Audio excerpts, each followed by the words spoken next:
Allora, eccoci qua.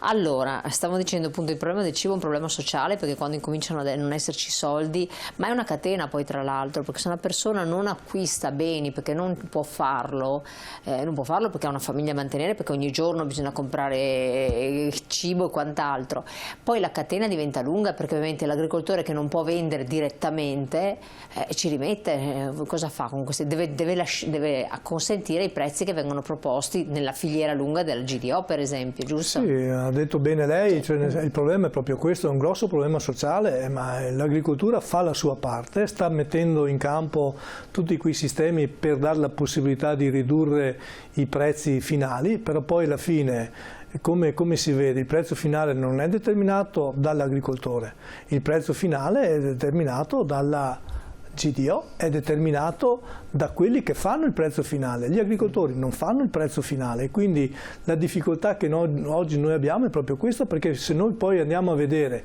quanto ci viene dato, vediamo che ci viene dato come prima, anche se il prezzo poi alla fine, andiamo a vedere sui scaffali, aumenta. Quindi... Ma tenere più bassi i prezzi nelle aziende agricole, che almeno le persone vanno una volta a settimana e prendono tante cose in azienda agricola, perché sono carissimi in azienda agricola, sono le boutique, sono diventate boutique. Guardi, oggi le aziende agricole hanno problemi, grosse difficoltà economiche, quindi per mantenere un certo tipo di prezzo dobbiamo ridurre i costi di produzione, perché altrimenti le aziende non ci stanno dentro quei costi. Quindi non c'è possibilità di E quindi non c'è possibilità. Quindi mettiamo in campo quelle politiche per ridurre i costi di produzione, bene, altrettanto però ci deve dare la possibilità di ridurre i prezzi di vendita, e allora il ragionamento è tutto tondo, perché altrimenti ci troviamo di fronte al fatto che se all'agricoltore va comunque una riduzione dei costi di produzione, però il prezzo di vendita rimane comunque invariato, allora non è che abbiamo fatto queste grandi scoperte. Noi oggi dobbiamo mettere in campo quelle politiche che sì diano la possibilità di ridurre i costi di produzione, ma che dall'altra parte riducono anche i prezzi di vendita di questi nostri prodotti. Un'altra questione, diamo un messaggio, il problema principale è che abbiamo uno spreco sul welfare che grava poi su tutte le attività, è impossibile ridurre le tasse se non si riducono le spese statali. Insomma, le tasse devono essere comunque pagate e l'attività statale deve essere comunque fatta. Il welfare è un grosso problema, quindi chiaramente noi dobbiamo mettere in campo appunto quei strumenti che diano la necessità appunto di fare tutto quanto questo. Ma torno a dire che è un problema sociale, e oggi quando si parla di problemi sociali è la classe media, i nostri pensionati, le nostre persone anziane, le nostre persone care che ci rimettono di più su tutto quanto questo, e quindi questo è un grosso problema che chiaramente ci deve dare la risposta le politiche non solo agricole, ma le politiche in generale che si fa a livello nazionale con il Ministero. Un'altra questione che si è aperta con la legge di bilancio sono le relative ai contratti in agricoltura. Voi avete chiesto più volte i voucher come erano una volta, però sono stati poi abusati, è successo di tutto e di più. Adesso qual è la situazione che vi trovate ad affrontare? Quali sono le difficoltà per le quali voi reclamate nuovamente che vengano introdotte queste formule di pagamento immediato semplificate al massimo? Sì, appunto, su questo va chiarito una cosa, che noi chiediamo un sistema semplificato. La semplificazione oggi, ma non solo nel settore agricolo, ma anche su tutti gli altri settori, è un elemento importante. In agricoltura ancora di più, perché se in agricoltura ci viene un temporale o ci sono da fare delle cernite per quanto riguarda determinati prodotti, abbiamo necessità immediata di cercare delle persone nel territorio per fare questo tipo di lavoro, e quindi la semplificazione è l'aspetto importante.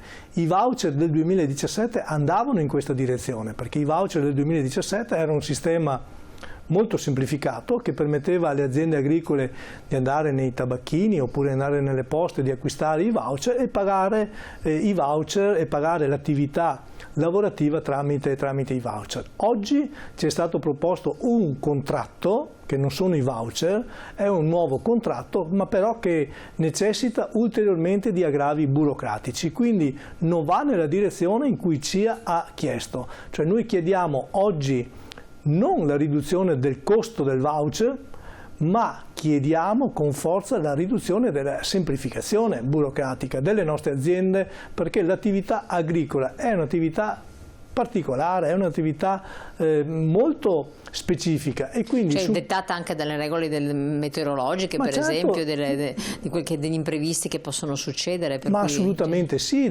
non solo da quello, ma dettata dall'attività anche della raccolta, cioè la raccolta va 20 giorni al massimo e quindi abbiamo necessità di avere strumenti veloci, semplificati, che diano la possibilità alle aziende agricole di pagare i propri dipendenti, i propri operai con un sistema semplificato. Non va in questa direzione. Attenzione, chiediamo questo, ma chiediamo nella legalità e chiediamo che i contratti vengano rispettati, il costo del contratto della raccolta dei vari contratti provinciali di lavoro siano rispettati, quindi non andiamo a superare un costo effettivo, ma andiamo a superare un costo dell'azienda nella semplificazione burocratica. Ecco, questo noi chiediamo con forza e determinazione.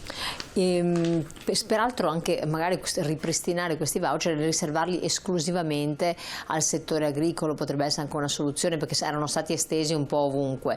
Vediamo se riusciamo a vedere il messaggio. No, non c'è. Questa poteva essere un'altra cosa, no? Quindi se il voucher poi era stato esteso ovunque, se n'era, come sempre succede nel nostro paese, viene abusato, si è tornati indietro, però almeno darmi una possibilità di usare in esclusiva una formula immediata. Credo che i prodotti basici devono costare poco, perché per tutti. Poi se uno vuole il prodotto specifico e di nicchia lo paga.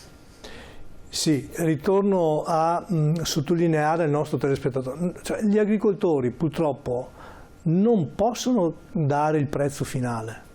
Danno il prezzo al commerciante, che poi fa il prezzo finale, e quindi noi dobbiamo trovare quel sistema che diano la possibilità agli agricoltori di ridurre i costi, ma contemporaneamente diano la necessità e quindi la possibilità alle strutture di fare il controllo, perché ci sia anche una riduzione dei costi. Chiaramente poi i prodotti di nicchia sono prodotti di nicchia e quindi chiaramente sono prodotti particolari, e quindi chiaramente i nostri consumatori certo, se chiedono questo è chiaro che il valore di questo è determinante. Però voglio dire, noi dobbiamo fare anche un grosso lavoro di valorizzazione dei nostri prodotti agricoli.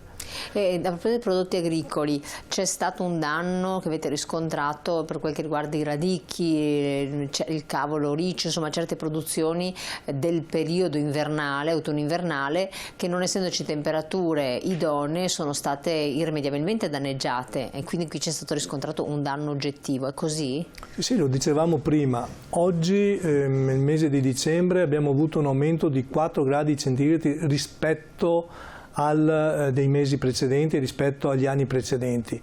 Chi ne ha sofferto? Ne ha sofferto i prodotti invernali, quindi il radicchio in primis, ma anche il frumento.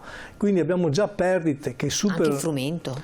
Beh, assolutamente, perché il frumento ha necessità del freddo per poi ripartire. Se invece il frumento continua sempre nella sua produzione vegetativa, arriverà in primavera che è già sfornato e quindi non ha la possibilità di produrre in maniera corretta, e quindi anche il frumento è un altro aspetto negativo. Abbiamo già perdite superiori al 30%, è già un valore che superano i 10 milioni di euro a livello veneto, e quindi il settore appunto orticolo oggi è quello che ne risente maggiormente di queste alte temperature che abbiamo subito tra dicembre e gennaio. Cosa sarebbe necessario? Scusate, pagare un miele nel mercato a chilometro zero a ben 7,5 € chilo mi sembra una esagerazione, e poi senza scontrino. È possibile? Beh, guardi, il punto è questo: se io voglio un prodotto buono e che ha un giusto equo prezzo, deve essere comunque pagato e remunerato in maniera corretta. Il nostro telespettatore ha fatto l'esempio del miele, io faccio l'esempio anche dell'olio. Se io vado nei vari supermercati posso trovare olio che va da 1,5 €, 2 € a 3 €. Però io so che per produrre un litro d'olio nel nostro Garda, oppure anche nei nostri Colli Ugani, oppure anche nel Bassanese ed altro, un litro d'olio non lo posso non pagare inferiore agli 8 €. Questo è il costo medio per quanto riguarda il nostro olio. Quindi in questo caso specifico bisogna capire è vero che 7 euro sono tanti, ma anche altrettanto vero che quel miele è un miele certificato, è un miele che viene dalle nostre produzioni e quindi su questo chiaramente ha valori importanti. Chiaramente su questo dobbiamo anche il settore agricolo fare le nostre valutazioni per dare i giusti valori di produzione. Sì, perché dopo finisce che le persone non se lo possono comprare, se benedetto miele mezzo chilo 7 euro senza scontrino, che lo scontrino però guardi, adesso la questione dello scontrino è una questione in parte probabilmente vera, però il nostro agricoltore che vende il proprio miele registra comunque la vendita su dei registri che si chiamano registri di corrispettivi e poi questo va comunque nella fiscalità all'interno della propria azienda. Chiaramente nei mercati devono essere comunque tutti i prodotti devono avere i propri scontrini e devono avere la propria giro fiscale, quindi su questo io penso che i nostri agricoltori siano sicuramente in regola su tutto questo, perché i controlli purtroppo, non purtroppo, nel bene si fanno sia nei mercati ma in tutte le vendite dei nostri prodotti. Per quanto riguarda gli ingredienti, le modalità dove viene prodotto eccetera, devono essere segnati anche nelle vendite dirette, quindi la scadenza, quando è stata fatta la produzione, dove viene prodotto, il latte da dove viene, faccio l'esempio, appunto nei mercati locali tante volte si trovano queste genere di cose. Assolutamente sì, ma generalmente i nostri mercati agricoli sono mercati in cui l'azienda vende direttamente e quindi direttamente vende il proprio prodotto all'interno della propria azienda, ma sicuramente l'etichettatura deve essere un'etichettatura corretta come ci viene prospettato da parte della sanità e quindi da parte degli uffici competenti, quindi sicuramente sì, devono esserci tutte le etichette adeguate. Perché appunto questo è stato segnalato da alcuni telespettatori, quindi che mancavano appunto le etichette, non era possibile risalire. Poi vede, se io vado su un mercato agricolo e vendo del formaggio e quel formaggio è mio, chiaramente voglio dire l'etichetta se non è all'interno di quella forma di formaggio è all'interno della mia produzione aziendale che comunque è controllata. Torno a dire che le nostre aziende sono controllate mediamente una trentina di volte da parte dei vari agenti, quindi su questo piena valutazione anche da parte dei nostri tecnici verificano la validità e la veridicità dei prodotti che vengono venduti. C'è l'ultima questione, un comunicato che riguarda più l'area dei Colli Euganei, però insomma tanto lei è anche presidente della zona di Padova, per cui ci rientra tutto. I cinghiali, come sta andando? Beh, guardi, la fauna selvatica sta andando male. Poi se parliamo dei lupi, coinvolgiamo tutta l'area della certo, dobbiamo coinvolgere anche i lupi. La questione della fauna selvatica è una questione difficilissima nel Veneto.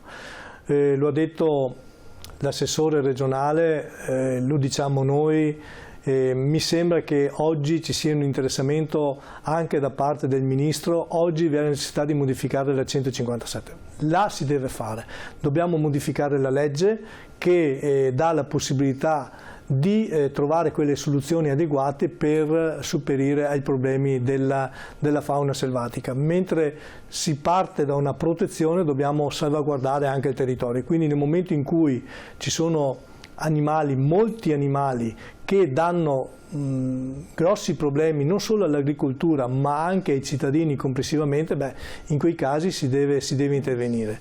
Sui Colli Euganei c'è stata una grossa attività nel 2022, quasi 3.000 capi sono stati abbattuti contro i 2.000 capi negli anni precedenti. Oggi con il Presidente del Parco Colli si sta cercando anche di valorizzare la carne, quindi cercare questo è un aspetto positivo. Certamente sì, valorizziamo la carne, ma soprattutto valorizziamo il fatto, abbiamo visto in questi ultimi giorni il bracconaggio che esiste, ma valorizziamo anche la validità di questa carne, cioè la possibilità che questa carne nel momento in cui sia messa in vendita sicuramente deve essere vista anche l'aspetto sanitario e quindi ecco tutto quanto questo parte appunto con un marchio specifico della produzione della carne, in questo caso dei cinghiali. Tra l'altro i cinghiali sono una specie molto proficua per quanto riguarda i Colli Euganei, ma non solo nei Colli Euganei ma anche in tutta la parte diciamo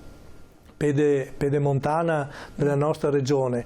I cinghiali portano anche altre malattie e una di queste malattie è la peste suina africana. Se rientra la peste suina africana nel Veneto come è entrata nel Lazio ma come è entrata anche in Liguria, beh, è un grosso problema non solo per i cinghiali ma anche per il settore importante come è il settore suinicolo, perché in quel caso viene stoppato subito le vendite dei nostri suini. E ricordo che il Veneto è una grande produttrice di suini, soprattutto suini di qualità, per il prosciutto di Parma o il prosciutto di San Daniele. Quindi ecco, dobbiamo stare molto attenti in questa lotta alla selvaggina, ma soprattutto ai cinghiali.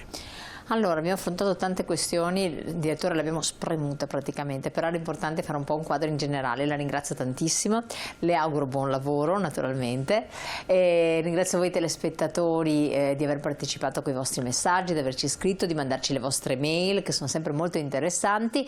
Detto questo, ci vedremo presto per fare altri approfondimenti, altre situazioni e buon proseguimento. Grazie a lei e buongiorno ai nostri telespettatori. A presto, a domani, grazie.